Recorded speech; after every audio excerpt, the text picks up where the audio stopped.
all over the world, refugees create solutions to their own problems. This is something that we rarely hear about, but it's definitely a reality.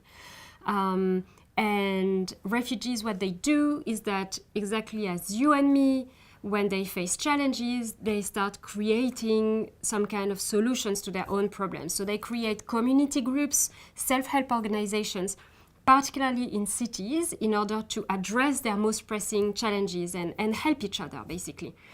And they provide very sustainable, cost-effective, adapted solutions to their own problems.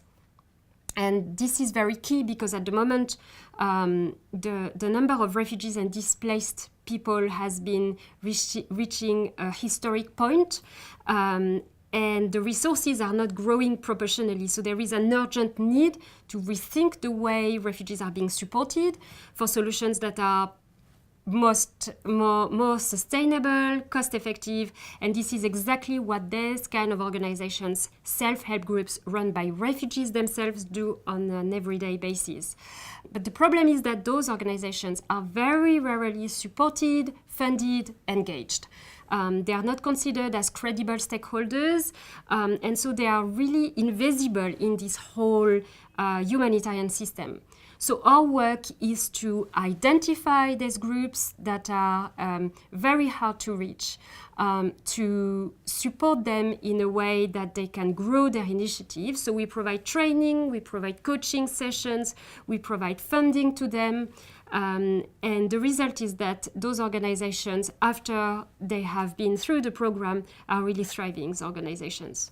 The main challenge that we face is that we have difficulties making people understand that refugee-led organizations play a key role and that capacitating them, funding them, can really change the overall system on the long term. This is sustainable, this is cost-effective, it's efficient, adapted to the needs of refugees. And we have difficulties having this system understand this very precise yet extremely important part of the picture. So of course it's very important that some NGOs are providing direct help to refugees. It's not the point to say that they shouldn't.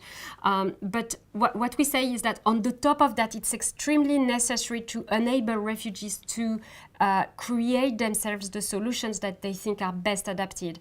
It's exactly the story of the man who wants to fish. Either you fish for him and you give him the fish, or you teach him how to fish, right? It's exactly the same story. Like, if you keep providing people with a lot of help, in the long term, you're not empowering them.